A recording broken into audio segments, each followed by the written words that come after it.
여러분 안녕하십니까, 박철호입니다. 자, 오늘도 한 주가 이렇게 지났는데요. 오늘 어떠셨습니까? 이제 좀 더 이제 하반기 공채나 이런 것들이 좀 더 이제 다가오고 있을 텐데요. 올해는 이 10월 달에 이렇게 긴 또 연휴 때문에 우리 이 공채 기간들이 조금씩 앞당겨지고 있고요. 그리고 또 다른 그 부분 때문에, 또 다른 분위기 때문에 이 공채의 분위기들이 계속적으로 우리가 앞당겨질 수 있는 그러한 형태로 진행이 되고 있습니다. 그래서 여러분들이 조금 더 조바심을 가지고 진행을 할 수 있을 것 같은데요. 그럴 필요는 절대 없습니다. 왜냐하면 여러분들 지금까지 잘 준비해 오셨고요. 그리고 저와 함께 이렇게 IT 직무에 대해서 충분히 학습해 오셨다면 여러분들이 원하는 그러한 부분들은 잘 진행이 되지 않을까라는 생각을 해보고 있습니다. 자, 오늘도 여러분들한테 한 가지를 또 말씀을 드리고 진행을 해볼까 하는데요. 지금 이제 제가 이제 그 취중생들하고 같이 만나서 우리가 또 그 실무자들하고 같이 토크를 하는 시간을 좀 가져봤습니다. 그 실무자하고 토크를 진행하는 과정 중에서 무슨 얘기가 나왔냐면, 지금 솔직히 실무자들이 하는 역할들을 우리가 잘 알지는 못한다. 그런데 실무자들이 하는 역할들 우리는 왜 알아야 되느냐? 즉, 직무를 왜 알아야 되느냐라는 질문을 우리가 실무자들은 직접 하는 그러한 학생들을 봤습니다. 여러분들이 직무를 왜 알아야 되느냐면, 여러분들 왜 공부하는지 모르고 공부하는 거 봤습니까? 왜 무슨 일을 하는지 모르고 그냥 그 일을 하는 것도 아니지 않습니까? 그래서 무조건 어디 가서든지 내가 하는 일이 무엇인지 파악하고 들어가는 것은 기본입니다. 그게 마찬가지로 우리가 실무에서 사용되고 있는 그러한 직무의 역할이기도 하고요. 그래서 여러분들은 그러한 직무 파악이 제일 먼저 돼야 되고요. 그럼 내가 분명히 A라는 일을 할 수 있어요. 기획이라는 일을 할 수 있는데 개발이라는 일은 좀 더 떨어집니다. 그러면 여러분들은 당연히 기획이라는 직무를 택하셔야 되겠죠. 아니면 개발이라는 직무를 택했을 경우에는 우리가 지금 계획이라는 직무는 택하지 않고 개발이라는 직무를 여러분들이 가야 되는 그런 형태로 가야 되겠죠. 이게 바로 어떻게 보면은 기획과 직무의 차이점을 여러분들이 잘 파악을 하고 내가 어디에서 역량을 많이 펼칠 수 있는지 그거를 분석을 했을 경우에만 가능하다는 겁니다. 그게 바로 이 실무자들이 그 토크에서 말해줬던 그러한 내용이기도 해요. 제가 누누이 또 이 방송에서 직무 특강하시는 그 강사님도 많이 계시는데, 컨설턴트도 많이 계시는데, 그분들도 직무에 관련된 부분들 되게 말씀을 많이 하실 겁니다. 마찬가지로 저도 계속적으로 직무에 관련된 부분을 얘기하고 있기 때문에 여러분이 IT에 관련된 직무라고 하면 저와 함께 충분히 익힐 수 있으니까 하나씩 알아가면서 올해는 꼭 취업에 성공하시기 바랍니다.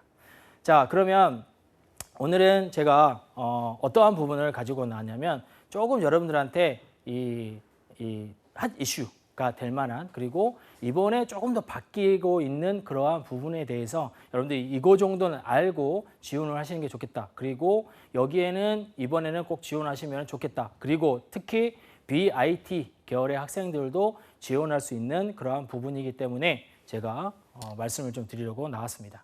자, IT 취업 전략을 해서 이거 금융기관에 대한 부분을 나왔어요.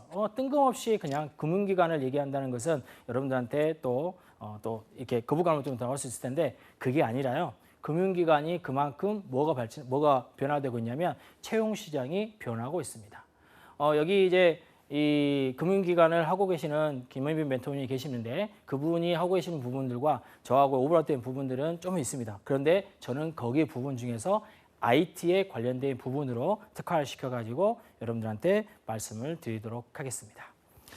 자, 금융 IT 직무에서 하는 일들을 제가 몇 가지만 말씀을 드린다면, 첫 번째는 은행에서 일어날 수 있는 모든 전산일은 다 금융 IT인들이 하고 있습니다.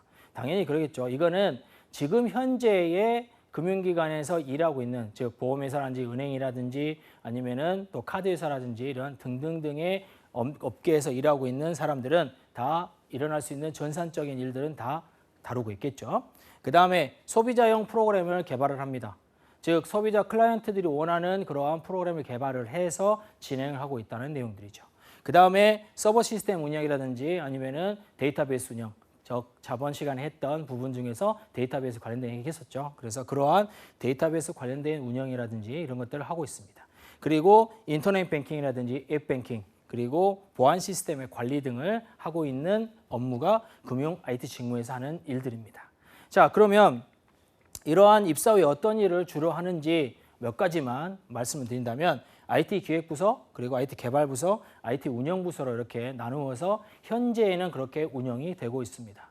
2016년, 2015년까지는 그렇게 지금 IT 인력들을 그렇게 뽑아가지고 배치를 시켰어요.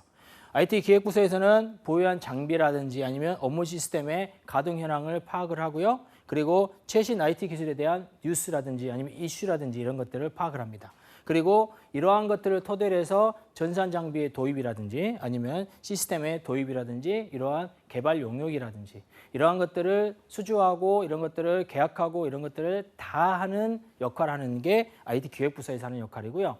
그 다음에 IT 개발부서는 대부분 현재 진행 중인 전산 프로그램의 개발을 할 때 투입을 합니다. C나 자바 위주의 업무 프로그램들을 개발을 하고 있고요.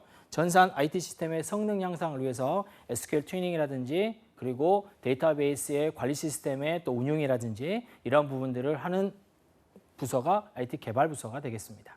IT 운영부서는 전산 장비의 업무 시스템의 주기적인 점검, 관리, 여기서 IT 기획부서에 사줬던 그러한 전산, 장비 등을 잘 다루는 그리고 잘 운영하고 관리하는 그러한 부서가 IT 운영부서고요.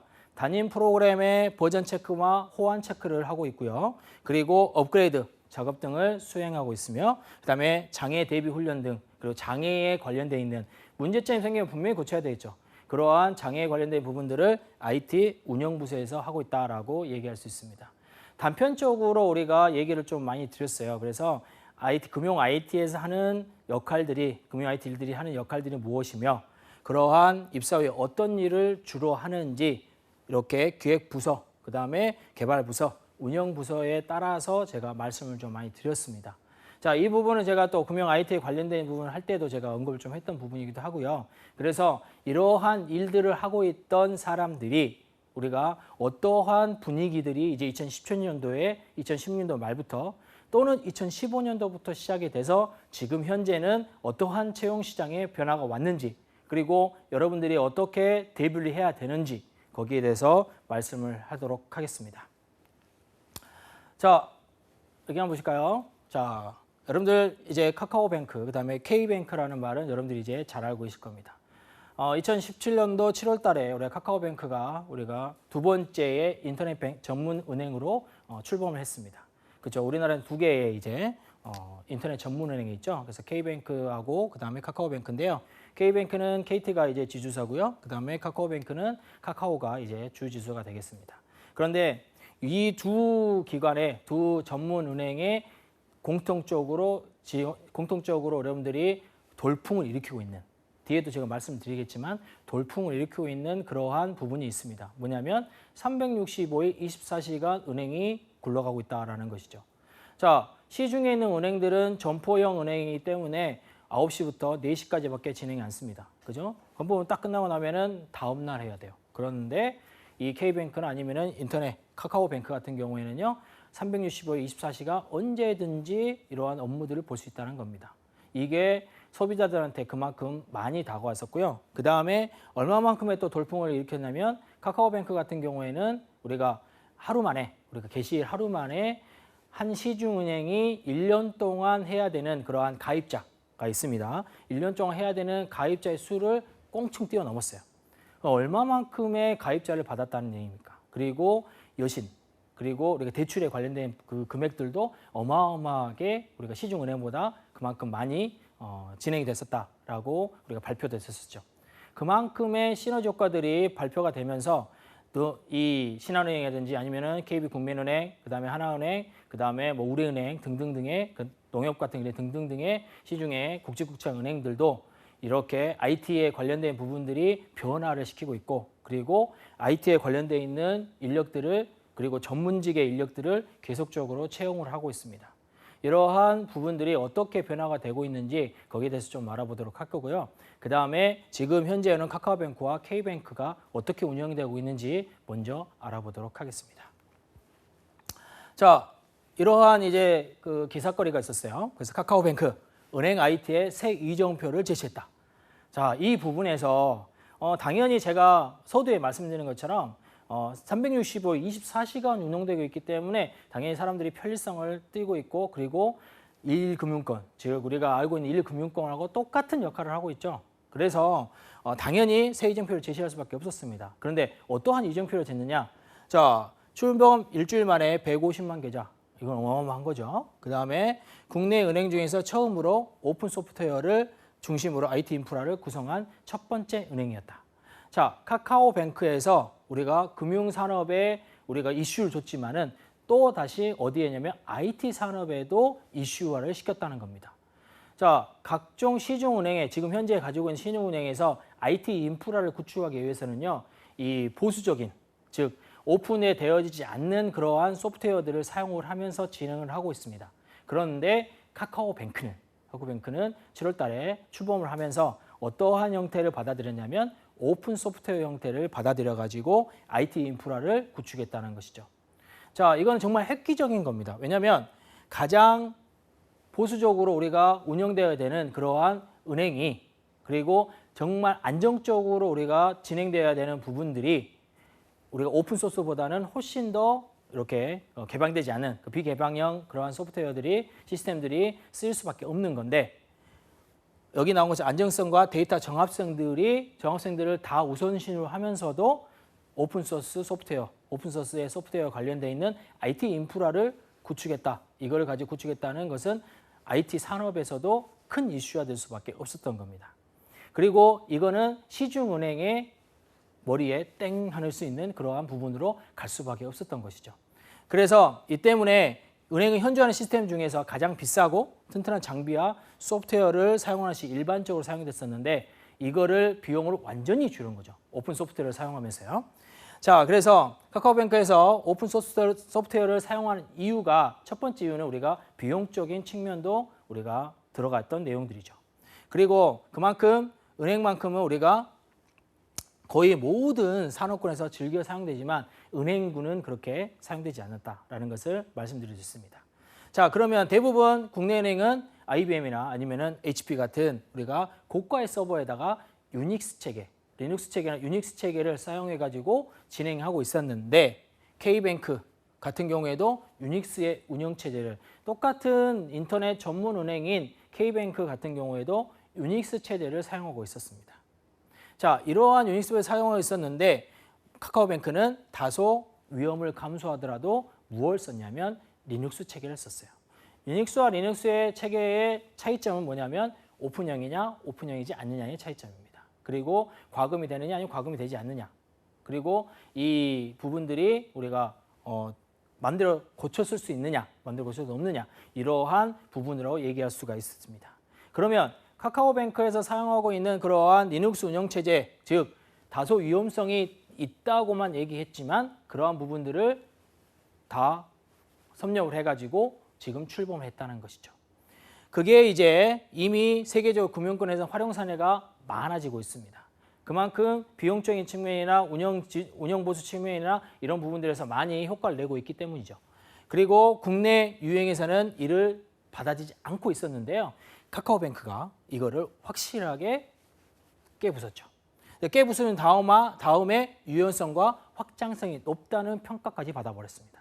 그래서 다른 은행들도 이제 리눅스 계열로 우리가 조금씩 움직여야 되지 않겠느냐 그러한 그 경향을 보이고 있다라고 얘기할 수가 있겠어요. 자, 그래서 카카오뱅크는요 계정계 시스템에는 어떠한 시스템을 썼냐면 오라클 DB를 사용했습니다. 그래서 여수신을 비롯한 은행의 핵심 트랜잭션 처리를 하고 있는 계정계 시스템에는요 오라클 시스템을 썼어요.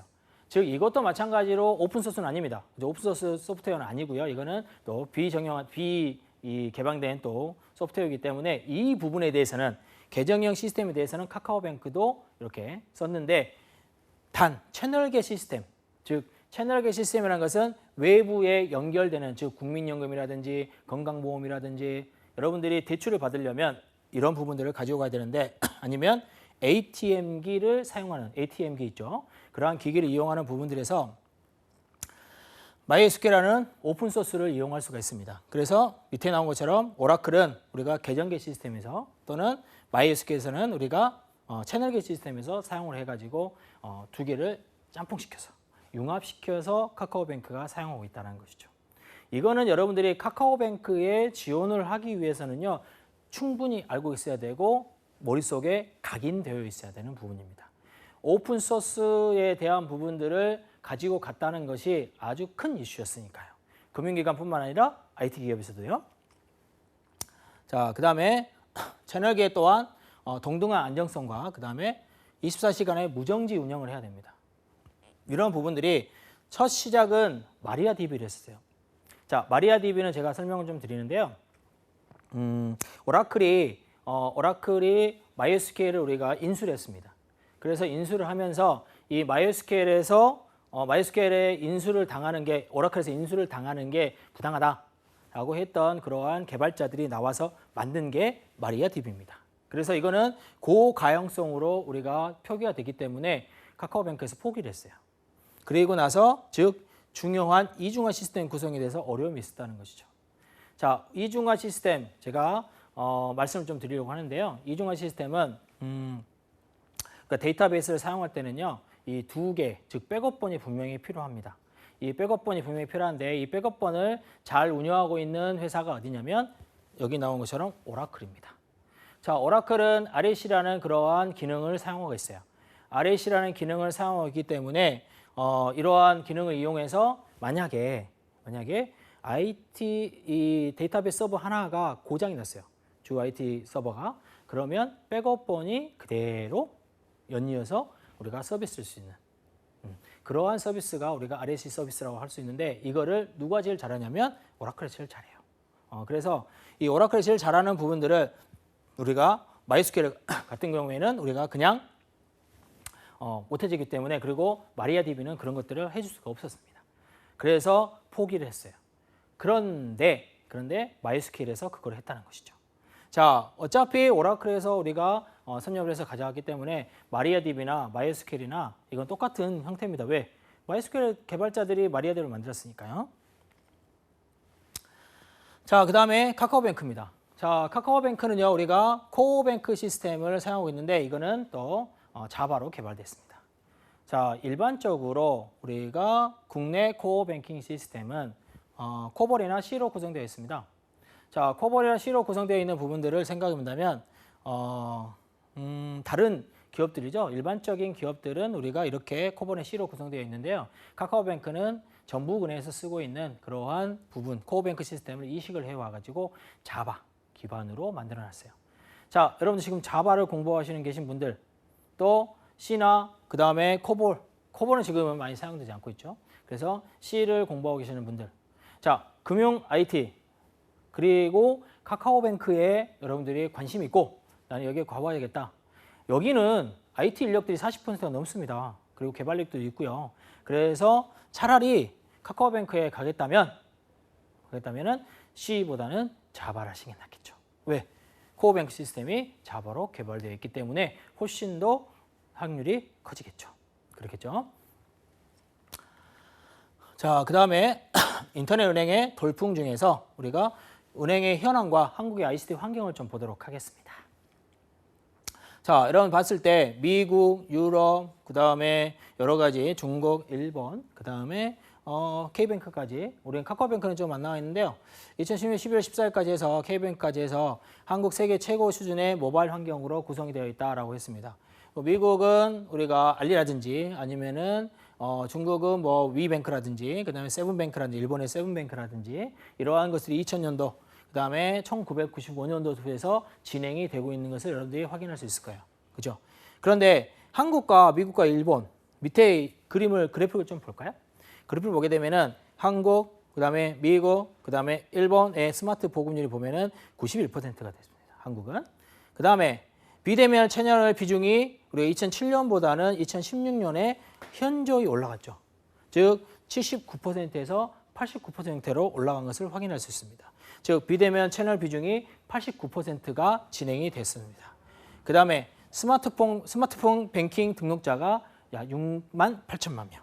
자, 2014년도에서 2016년도 10월까지 얼마 정도가 올라가려면 엄청나게 크게 올라갔었죠. 2천만 명 정도가 그만큼 많이 진행이 됐었다는 것을 여러분들이 여기 그래프를 보도록 알 수가 있습니다. 자, 이 그래프는 무엇을 얘기하는 겁니까? 그렇죠. 환경입니다. 데이터, 이 인터넷 뱅킹, 인터넷 뱅크를 이용할 수밖에 없는 그러한 환경적인 내용을 얘기하는 것이죠. 자, 이해를 가십니까? 자, 그래서 이렇게 크게 이제 미국이나 아니면은 유럽이나 중국, 일본, 그다음에 한국을 알아봤는데요. 자, 그러면 우리가 카카오뱅크에 이어서 K뱅크는 어떠한 지향점을 가지고 있느냐? 전면 비대면화입니다. 자, 비대면화는 얼굴 보지 않고 계좌 개설, 여기 나온 거죠. 계좌 개설, 예금, 대출, 송금, 결제, 그다음에 자산 관리. 이런 것들은 여러분들이 어떻게 진행하고 있는 것들은 우리가 금융 파트에 직무를 하고 계시는 컨설턴트가 하고 계신 방송을 보시면 충분히 알 수가 있을 거니까 저는 여기서 K뱅크에서 하고 있는 IT 서비스에 대한 부분들만 말씀을 드릴게요.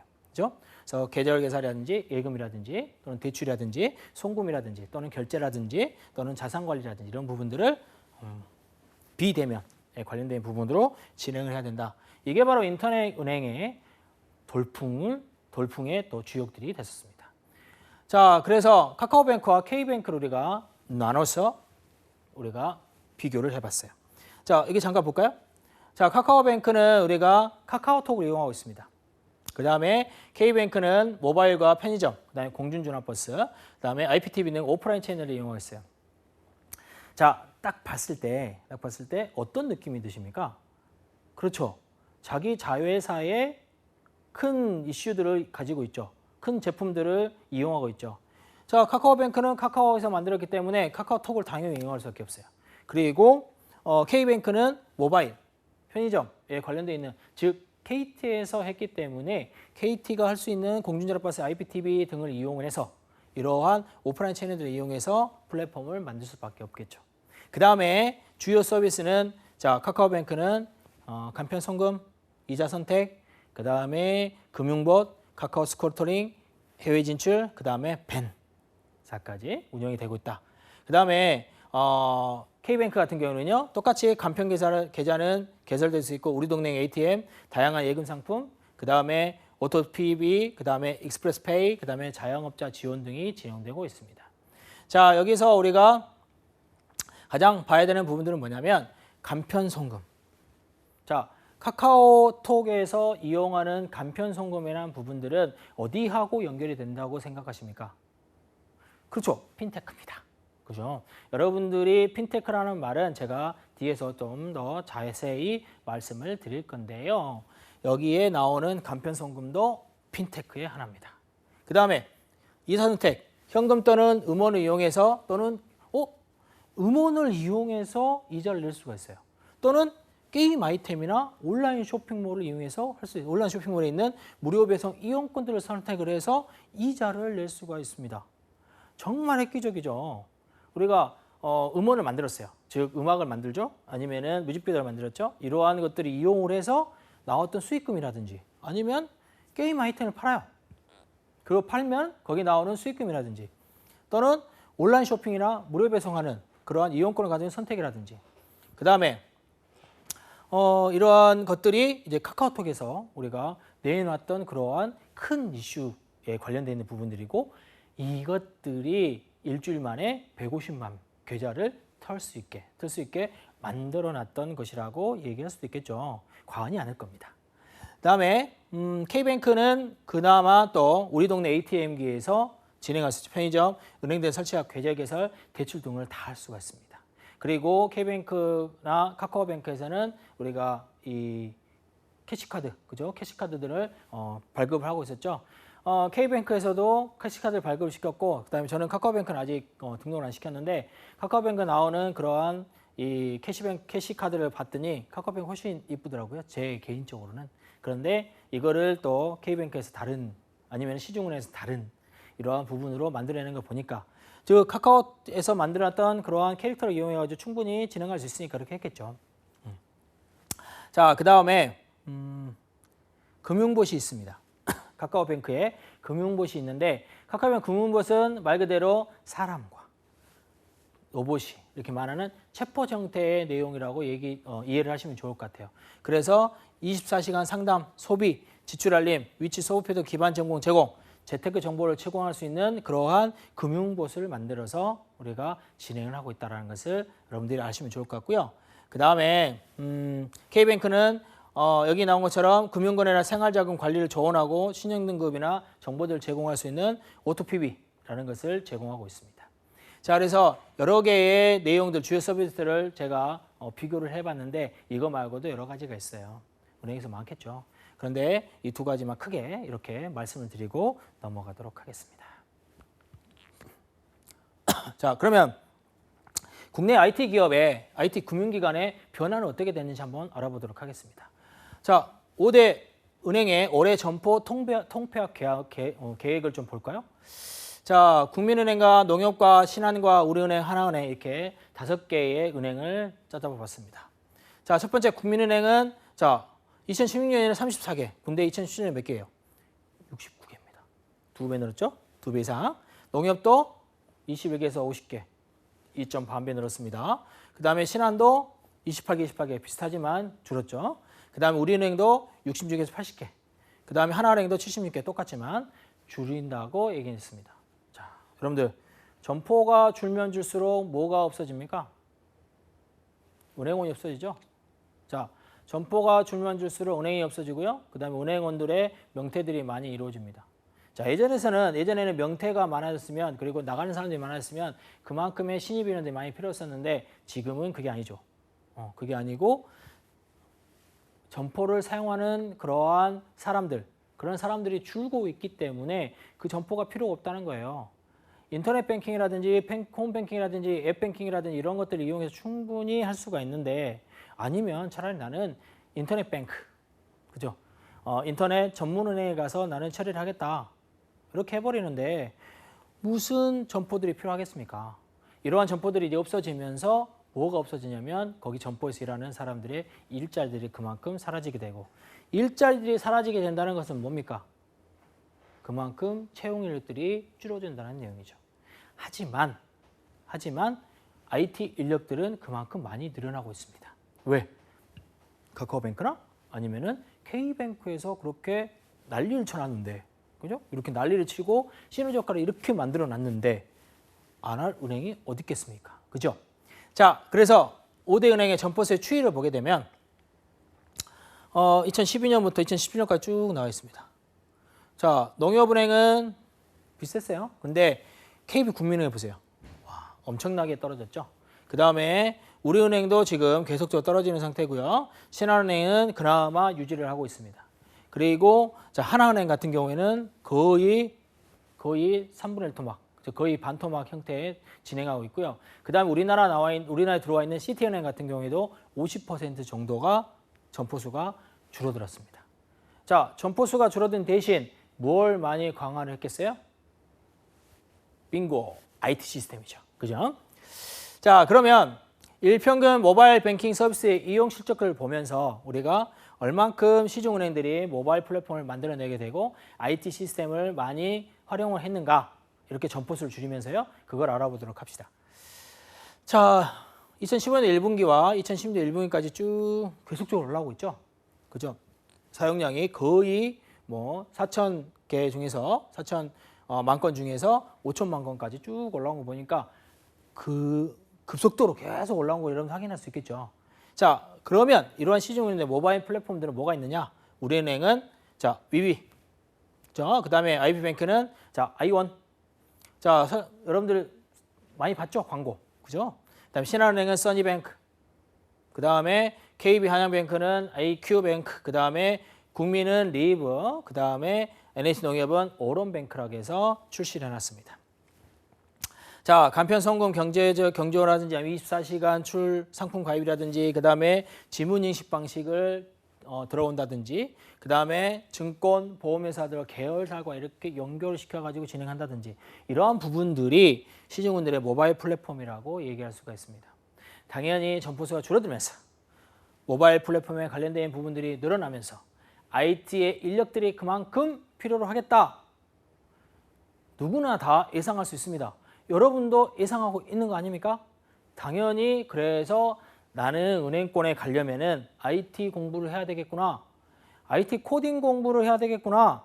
IT 코딩 공부는 여러분들이 프로그램을 공부하는 게 다가 아닙니다. 다가 아니고요. 문제 해결력입니다. 문제 해결력을 어떻게 할 것인가? 그거를 코딩 방식으로 여러분들이 익혀가는 거예요. 그래서 이러한 IT 코딩 관련을 이용을 해서 IT에 대한 부분도 배우고 여러분들이 배워왔던 그러한 전공 지식들을 토대로 해서 어디에 어플해라? 금융기관에 어플해라라는 것이죠. 이러한 금융기관들이 그러한 여러분들의 실력과 역량과 그리고 그러한 여러분들의 준비 상태를 지금 기다리고 있다는 겁니다. 이해 가십니까? 자, 그러면 금융기관에 필요한 기술 중에서 비대면 서비스에 대해서 우리가 알아봅시다. 자, 스마트폰이라고 그랬는데 스마트폰입니다. 그래서 스마트폰 인식, 여러분들 지문 인식들 많이 하고 계시죠? 저도 지문 인식 많이 하고 있어요. 그런데 이거를 이용해서 바이오 인증 기능을 이용해서 하는 거죠. 그래서 비대면 계절 개설 서비스까지 진행하고 있습니다. 이거는 자, FIDO 약자입니다. 그래서 First Identity Online의 약자예요.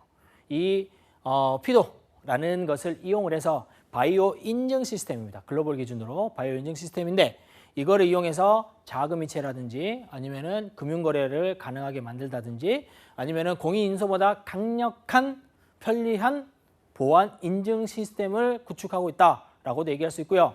그 다음에 각 시중은행별로 하고 있는 것을 본다면 NH은행은 자, NH 스마트 금융센터를 만들었어요. 그만큼 IT에 투자를 하고 있다는 얘기죠. 그래서 파이도 생체 인식 활용한 상품까지 냈습니다. 자, 그 다음에 신한은행은 써니 시스템, 즉 오토 서비스를 실행을 시켜놨어요. 그 다음에 자, DDB 대구은행 같은 경우에는요, 모바일 뱅킹이나 IM 뱅킹을 이용을 해서 진행을 하고 있습니다. 그 다음에 INK, 즉 부산은행 BNK, 즉 부산은행 같은 경우에는요, 지문 인식을 넣어놨어요. 자, 이렇게 지금 바이오 인증에 관련되어 있는 비대면 계좌 개설 서비스를 운영하고 있는 그러한 각종 은행에 대해서 각종 금융기에서 알아봤습니다. 여러분들 조금씩 감이 오십니까? 그죠? 자, 지금은 그래서 비대면이 중요합니다. 비대면을 꼭 해야만이 성공할 수가 있어요. 금융기관에서 자체에서는요. 이거를 여러분들도 알고 있어야 되고 그 다음에 비대면에 대해서 조금 틀어지긴 하지만은 우리가 블라인드 면접, 그죠? 좀 맥락은 다르긴 합니다. 그죠? 근데 블라인드 면접을 이제 채용하고 있죠. 이제 수용하고 있죠. 그래서 이번에 8월 달에 모집을 하고 있는 8월부터 9월 달까지 모집하고 있는 우리은행 같은 경우에는 100% 블라인드 면접을 보겠다라고 얘기했습니다. 자, 100% 블라인드 면접을 본다는 내용은 뭐냐면 이 이력서나 아니면 이런 것들을 사전에 검토하지 않겠다는 것이죠. 그런 부분들로 이게 다는 아닙니다. 다는 아니고 이렇게 아니면은 이력서에 학력 부분이라든지 아니면은 자격증 부분이나 이런 부분 아예 없애겠다. 그리고 이 직무를 꼭 택해야만 한 이유를 분명히 얘기할 수 있는 친구를 찾겠다. 이런 얘기를 하는 거죠. 자, 그래서 이러한 이 자금이체라든지 아니면은 금융거래를 우리가 확실히 할 수 있게, 그죠? 자, 그러면 금융권에 필요한 기술 중에서 우리가 핀테크에 대해서만 확실히 알아봅시다. 이 핀테크가 지금 대세죠. 자, 블록체인도 여러분들이 대세이긴 하지만 지금 들어오긴 상태니까 그런 부분보다 핀테크 부분을 좀 더 얘기해 보도록 하겠습니다. 그리고 우리은행 같은 경우에는요, 핀테크 전문가를 뽑고 있습니다. 핀테크 전문가에 대해서 부분을 우리가 많은 사람이 있지는 않아요. 그렇기 때문에 여러분이 핀테크 관련된 부분을 좀 봤으면 좋겠는데, 자, 핀테크란 금융과 기술의 합성어입니다. 그래서 예금, 대출, 자산관리, 결제, 송금 이러한 금융 서비스가 IT 또는 모바일 기기에서 새로운 형태로 진화되고 있는 상태, 그리고 이러한 기술의 의사결정, 위험관리 또는 생산성과관리, 이러한 금융 시스템들을 이용하는 그러한 기술이 다 뭐라 그러냐면 핀테크라고 얘기할 수가 있습니다. 자, 핀테크는 유형 얘기했죠. 그래서 핀테크 등장은 이름이 나오기 전까지는 핀테크 잘 몰랐는데 은행의 금융기관의 수익성 악화가 있었어요. 그 다음에 대출 규제 완화 이런 부분도 있었고요. 상품 판매 실패 등의 인원을 해서 금융업계가 IT 업계와 손을 잡을 수밖에 없었습니다. 다 뭐로 만들 수밖에 없었어. 자기 개발이나 아니면 자기가 알아서 이렇게 할 수 있는 방법으로. 그래서 정상화시키는, 그다음 자동화시키는 과정으로 나갈 수밖에 없었다는 거죠. 그래서 비용이 줄어들고 속도는 그만큼 많이 빨라졌어요. 그 다음에 소비자와 한참 편하게 금융서비스 사용할 수 있게 만들어놨죠. 그리고 이전에 세계적으로 IT의 금융과 이거를 트렌드가 확산됨에 따라서 국경 간의 이 상거래가 활발해지고요. 그 다음에 이러한 핀테크라는 용어 등장이 일어나게 됐다는 것이죠. 이해 가십니까? 자, 핀테크에 대한 부분들은 이렇게 얘기를 해줄 수 있는데, 자, 핀테크는 우리가 유형별로 몇 가지를 나눌 수가 있어요. 자, 엠페이 사용해 보셨습니까? 저는 자유 사용하고 있어요. 자유 사용하고 있습니다. 왜냐하면 저희 회사에서 또 물품을 구입하거나 아니면은 제가 물품을 구입할 때 많이 사용하고 있습니다. 네이버페이. 적립금도 많이 주고요. 그 다음에 특히 배송이 빨라요. 그리고 배송에 대한 문의사항들이 금방금방 오기 때문에 제가 생각하기에는 네이버페이 같은 경우에는 잘 사용하면 좋겠다라는 것을 얘기할 수 있고요. 삼성페이, 티페이, 그 다음에 카카오페이 여러 가지가 있습니다. 그래서 카카오페이나 네이버페이나 티페이나 페이코나 엘리페이나 SG페이, 엘페이 같은 그러한 간편결제, 핀테크 유형이 있는데요. 자, 초기 간편 결제는 쇼핑이 쉽고 편리하게 돕는 게 뭐였냐면 초기 간편 결제였습니다. 그런데 이벤트나 쿠폰, 포인트 등의 다양한 리워드를 제공을 하면서 우리가 쇼핑몰 사용자들의 패턴에 맞춰서 진행할 수 있게 SSG 페이를 신세계에서는 만들었고요. 그 다음에 네이버는 네이버 페이를 만들어서 네이버 쇼핑을 할 수 있게 만들었다는 겁니다. 이해 가시죠? 자, 그 다음에 다른 간편결제 이용해서 지갑을 대체하는 서비스. 지금 카드나 계좌. 여러분들 지금 저는 그래도 카드는 좀 갖고 다닙니다. 그죠? 근데 카드도 안 갖고 다니는 사람들이 있어요. 아무것도 안 갖고 다니는 사람들. 뭐만 갖고 다닙니까? 스마트폰. 스마트폰에 자기가 생겼는 카드들이 다 있습니다. 그죠? 그 카드들을 이용을 해서 결제선 등록에 사용하는 페이코, 티페이, LG페이, 엘페이 등이 있습니다. 그 다음에 페이코는 온라인 쇼핑 외에도 티모니와 연계돼 편의점 소액 결제가 많은 오프라인 매장에 사용할 수 있게까지 만들어 놨어요. 자, 그 다음에 티페이는 가맹점을 이용을 해서 결제를 동시에 할 수 있게 만들어 놓고 오프라인 사용 때에는 전화번호 뒷자리만 이렇게 만들어 놓는다면 할인과 결제를 진행할 수 있어요. 아주 쉽게, 그죠? 자, 그 다음에 두 번째가 간편 송금 부분이었습니다. 자, 토스와 카카오페이가 등장했어요. 자, 이 두 가지를 좀 설명을 해볼까요? 자, 토스는 여러분들 써봤습니까? 토스는 근데 저는 불행하게도 안 써봤어요. 왜냐하면 토스가 뭐 저한테는 좀 다른 사람들은 뭐 편리하겠지만 저한테는 조금 의심이 가는 부분들이 좀 있었어요. 제 개인적인 소견입니다. 그래서 토스보다는 카카오페이를 좀 많이 썼었어요. 카카오페이는 내가 연결시켜주는 계좌를 볼 수 있고요. 그 다음에 그 계좌에서 여러분들이 진행할 수 있기 때문에 그때 보면은 토스와 카카오페이가 우리가 나눠지는 것은 뭐냐면 공인인증 필요 없이 진행이 되지만 계좌번호 없이 진행된 건 마찬가지고 토스는 뭐만 있으면 됩니까? 전화번호. 그 다음에 카카오페이는 친구, 그죠? 카카오 친구만 있으면 충분히 송금을 할 수가 있다는 겁니다.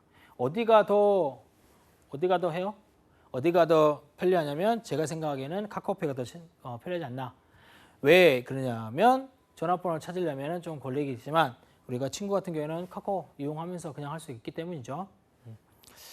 자, 그 다음에 온라인 전문은행이 BDM 운영되는 우리는 K뱅크와 카카오뱅크가 운영되고 있고요.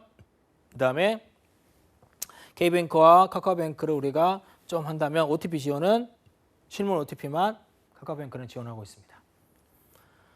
그 다음에 P2P, 핀테크 유행 중에서 P2P는 인공지능 챗봇인 에이다와 자동 분사 침입 서비스를 이용할 수 있게 만들어놨어요. 8%나 아니면은 뭐 어니스트 펀드나 이런 부분들이 신한은행에서 신한그룹에서 우리가 진호했던 부분까지 나와서 큰 이슈가 됐었죠.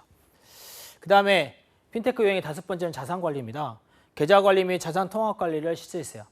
여기에 관련되어 있는 부분들. 자, 브로콜리 같은 경우에는요, 전체적인 자산 통합 관리를 할 수 있어요. 계좌 관리까지 해줄 수 있고, 이거는 저도 사용해 봤습니다.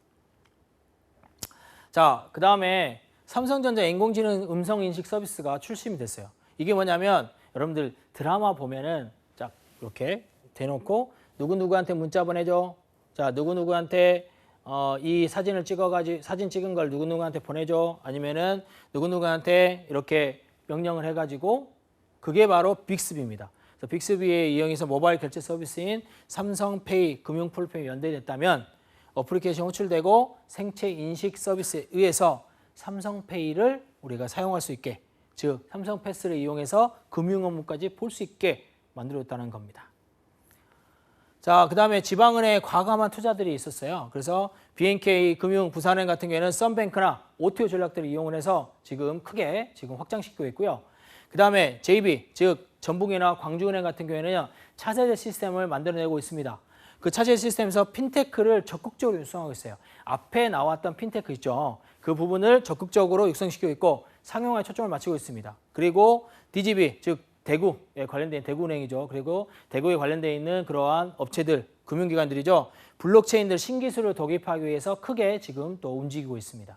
이러한 지방은행들의 과감한 투자들이 이제 있게 되겠고, 그 다음에 지방은행에 그만큼 IT 인력들이 필요로 하겠다라는 것을 간접적으로, 직접적으로, 강접적으로 다 보여줄 수 있는 그러한 내용이 되겠습니다.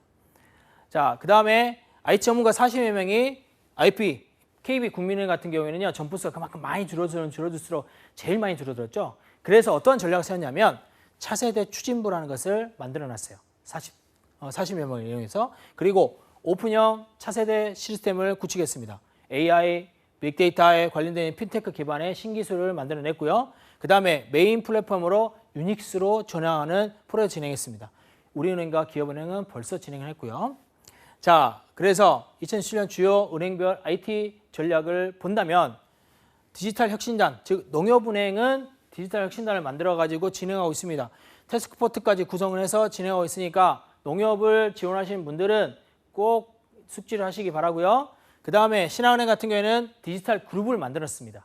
그 다음에 디지털 그룹을 만들어서 이 산하에 디지털 채널 본부 또는 빅데이터 센터까지 설치를 해가지고 진행하고 있어요. 그 다음에 우리은행 같은 경우에는 디지털 금융그룹을 재편해서 만들어놨다는 겁니다. 자, 이거 그림은 한국산업은행 같은 경우에 IT 센터를 기공식까지 했어요. 그래서 하남시에서는 지난 20일, 즉 7월 20일인데 여기에 IT 센터 기공식, 즉 은행에서도 이제 IT 센터들을 직접적으로 만들어내고 있다는 것이죠. 자, 이걸 단편적으로 보이는 거고요. 자, 그리고 각 금융별 채용 경략을 보는데 오늘은 우리은행에 대해서만 좀 보도록 하겠습니다. 자, 우리은행은 지금 현재 공채를 하고 있는 부분이기 때문에 좀 나와 있는데 우리은행에서는 IT 부분과 디지털 부분의 신입 회원들을 뽑고 있어요. IT 부분의 신입 회원 같은 경우에는 비대면 체면이라든지 핀테크라든지 그 다음에 ICT를 융합한 마케팅 전략 또는 이러한 상품 서비스를 개발하는 사람들을 모집을 하고 있어요. 그리고 ICT나 정보보호에 관련되어 있는 전략을 수집한다든지 그 다음에 서비스 전산 개발을 지원한다든지 이런 것을 하는 사람들을 IT 분야에서 뽑고 있습니다. 그리고 가장 그 핵심적인 또 다른 부분은 뭐냐면 관련 전공자가 아니어도요. IT나 스마트, 핀테크 부분에 관심이 있다면 IT 관련 근무자는 반드시 진행할 수가 있고요. 그 다음에 디지털 부분은 신입회원 같은 경우에는요. 분명히 4차 산업혁명의 신기술을 이용하는 거, 즉 인공지능이라든지 빅데이터라든지 사물 인터넷이라든지 블록체인들을 이용을 해서 디지털 전략, 디지털 비즈니스 수립, 비즈니스 모델 개발, 그리고 디지털 마케팅 전략 등을 짤 수 있는 사람들을 뽑는다는 것이죠. 그래서 디지털 분야에 스타트업을 했던 사람들을 조금 더 우대를 한다라는 것입니다. 자, 스타트업을 이용을 해서 내가 이러한 부분, 즉 4차 산업혁명에 관련되어 있는 주요 기술을 이용해서 스타트를 했던 친구들 같은 경우에는 여기도 마찬가지로 지원할 수 있는 부분이라고 생각하시면 됩니다. 둘 다 신입 회원입니다. 디지털 부문 같은 경우에는요, 바로 어디로 가냐면 본사로 갑니다. 그런데 IT 부분 같은 경우에는요, 이 인력풀로 만들어 가지고 일단은 거기에 이제 영업정에 근무하게 만들어 놨고요. 그래서 2016년도 KB 국민은행은 8월 말에 채용 예정이 되어 있고요. 그 다음에 NH농협은 8월에 채용 시작, KB는 10월부터 부산, 대구, 경남은 9월쯤, 그 다음에 그 밖 카드사, 보험사는 하반기에 채용 예정이 되어 있습니다. 여기에 IT 인력들이 대부분 30%, 40% 인력이 비중이 높아지고 있다는 것을 여러분이 관광하신다면 IT, 금융기관에서의 부분에서도 IT 분야에 여러분이 비전공이라도 충분히 관심만 가지면 진행할 수 있으니까 오늘부터라도 제가 말씀드린 부분들을 확실하게 깨우치시고요. 그 다음에 이러한 깨우친 것을 이용해서 진행을 똑바로 하시면 좋을 것 같습니다. 자, 우리가 조금 이 오버랩하면서 진행을 해봤는데 아직은 다른 KB나 KB 국민은행 아니면 다른 은행들은 시중은행들은 아직 안 나왔어요. 그래서 이런 부분이 나오게 된다면 다시 저도 업데이트해서 이제 필드에서 얘기를 해드릴 텐데 지금은 우리은행이 그만큼 잣대를 좀 재고 있으니까 다른 은행들도 우리은행처럼 또 진행한다고 생각하시고 같이 준비를 해보시면 좋지 않을까. 그리고 충분히 블라인드 면접이라 했습니다. 블라인드 면접을 하기 때문에 블라인드 면접에 관련된 부분들도 준비를 하시는 게 좋겠죠. 자, 이렇게 금융기관에 관련되어 있는 IT 취업 전략을 제가 단시간에 좀 얘기를 해봤는데 어떻습니까? 도움이 되셨습니까? 오늘은 여기까지만 하도록 하겠습니다.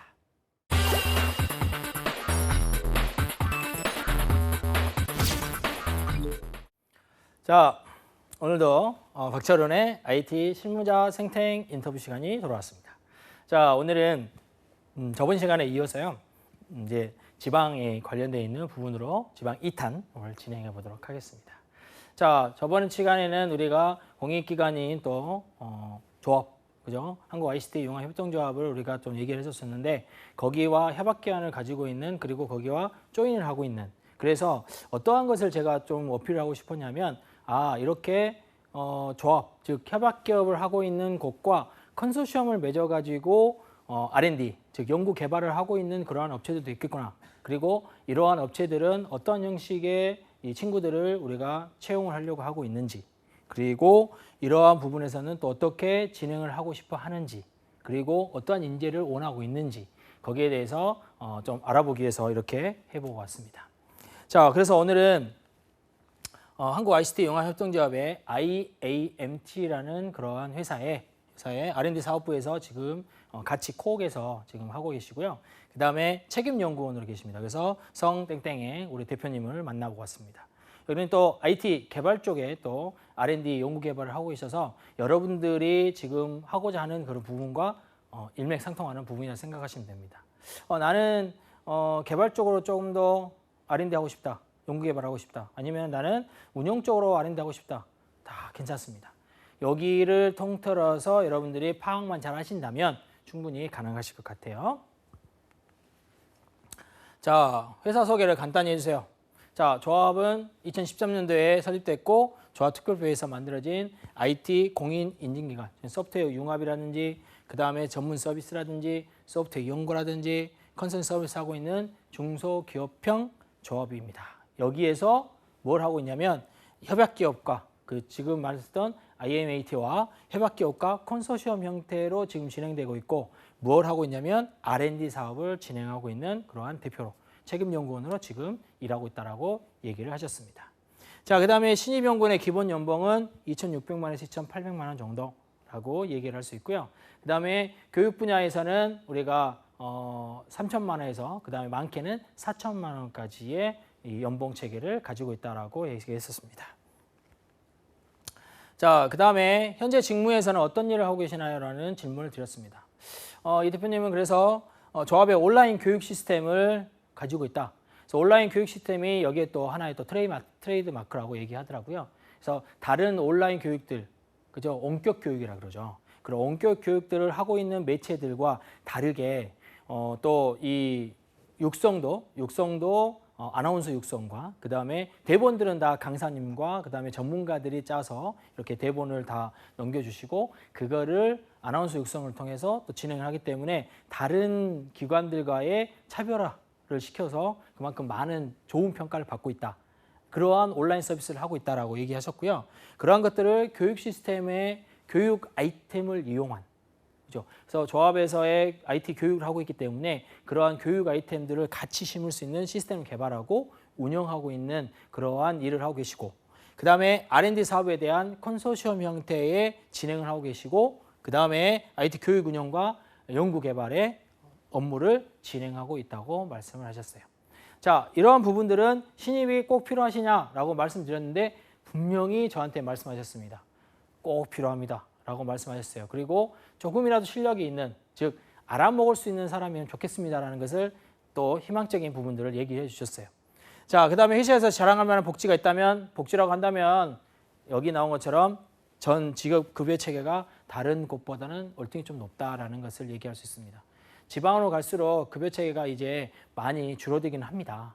서울이나 아니면은 뭐 경기 같은 경우에는 그만큼 물가도 비싸고요. 그런데 광주 지역이나 나주 지역에서 지금 한참 또 이슈화 되고 있는 게 뭐냐면 한전이죠. 한전과 우정사업본부, 인터넷진흥원 같은 공공기관들이 이제 내려가서 거기 밑에 있는 이 산업들을 이렇게 육성을 많이 시키고 있다 보니 그만큼의 인력, 즉 2,700만 원, 3,000만 원 정도의 이제 개발자들의 연봉들이 이제 나타나고 있고요. 그 나타나고 있는 부분들을 생각해 본다면 급여 체계 자체가 근무 시간에 대한 부분으로 쳐본다면 높은 수준이다라고 말씀을 하셨어요. 그 다음에 현 부서에서 필요한 신입의 역량, 그리고 실무면 지원자의 평가에 전용하는 툴. 자, 기본적으로 폭넓은 IT 지식이 있어야 된다고 얘기했습니다. 그 다음에 높은 관심, 즉 전산 장비라든지 이러한 부분들은 그 대표님이 다 다루고 있지만은 활발한 의사소통과 세심함까지 가지고 있으면 좋겠다. 즉 옆에서 보조 역할을 하더라도 충분히 서포트할 수 있는 그런 형태로 가야 되지 않겠느냐, 그런 얘기를 하셨고요. 그 다음에 실무면접 지원자의 평가에 전혀가 된 룰이 있느냐. 실무면접은 전반적으로 지원자의 태도를 본다 그랬습니다. 내가 하고 싶어 하는지, 그리고 기본적으로는 IT를 알고 있어야 된다라는 것을 얘기하셨어요. IT를 모르면 뽑지 않는다라는 것을 말씀하셨고요. 그 다음에 회사의 관심도, 대학생활, 그 다음에 지금 현재에 하고 있는 그러한 프로젝트, 즉 에너지에 관련되어 있는 프로젝트를 하고 있기 때문에 이 네트워크에 관련된 부분들도 가미해서 하고 계십니다. 그래서 네트워크 관련된 부분들이 지금 현재 개발자도 필요하신다고 제가 저한테 인터뷰 당시에도 부탁도 하셨고요. 그리고 IT 활동들을 했으면 좋겠다라는 것을 말씀도 하셨어요.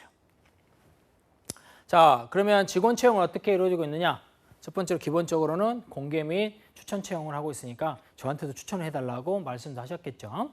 그 다음에 직급 체계는 어떻게 되느냐? 자, 여기는 이제 조합에서 직급 체계가 좀 이제 조합에서 직급 체계는 하지만은 다른 운영 부서하고 좀 직급이 다릅니다. 그래서 연구원, 선임연구원, 책임연구원 형식으로 이사 형태로 운영이 되고 있다는 것을 알 수가 있습니다. 그 다음에 실무 면접 시 우리가 어떤 면접자가 떨어지나요? 그리고 채용 과정에서 인성과 직무 우선순위를 굳이 둔다면 이라는 질문에 첫 번째로는 회사에 대한 질문을 대답을 못하는 사람들. 이거는 공통적으로 지금 계속 나오는 내용이고요. 그 다음에 기술적인 부분에서 미흡하다는 것들. 기술적인 부분, 즉 개발에 관련되어 있는 부분입니다. IT R&D 부서잖아요. IT의 연구 개발적인 부분이기 때문에 당연히 프로그래밍을 할 수 있어야 된다는 것을 말씀드릴 수 있고요. 그 다음에 이게 미흡하다고 생각되는 경우에는 탈락한다라는 것입니다.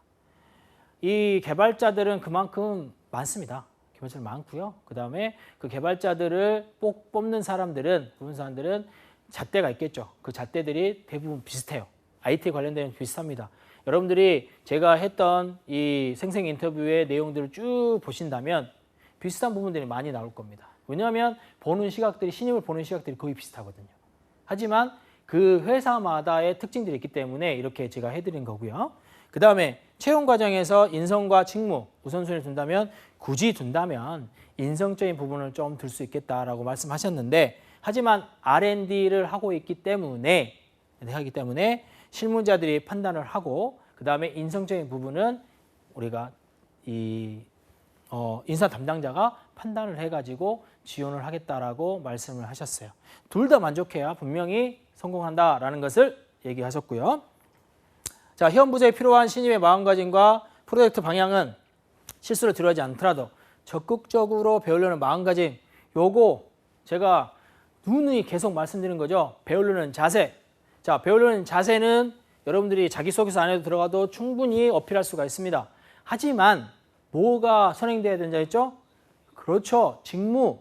내가 어떤 직무에서 배우려고 하는지, 그리고 내가 이 배우려는 자세가 되어 있는지 그거를 말씀을 해야 된다는 것이었죠. 명심하십시오. 그리고 도전 정신이 없는 친구들은 절대 안 된다. 왜?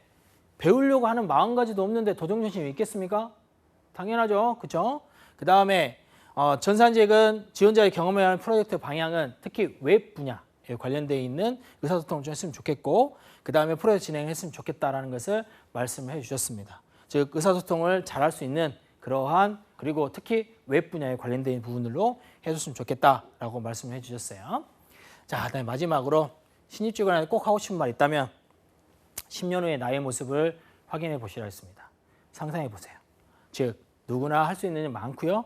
그리고 현재의 나의 모습을 상상해 보시고 내가 지금 무엇을 해야 될 건지, 10년 후에는 내가 이걸 되기 위해서는 지금 내가 무엇을 해야 될 건지 그거를 생각해 보십시오. 그리고 지금부터 시작일 수가 있기 때문이죠. 여러분들 늦지 않았습니다. 이 대표님 그리고 이 지금까지 지금 계속 생생 인터뷰하는 그러한 실무자들을 통해서 제가 말씀드리고 있지만 저도 여러분한테 할 수 있는 부분들은 이겁니다. 안 늦었습니다. 지금부터 시작하시면 됩니다. 아시겠죠? 자, 긴 시간 고생 많으셨습니다. 오늘은 여기까지만 하도록 하겠습니다. Check me now, what do you know?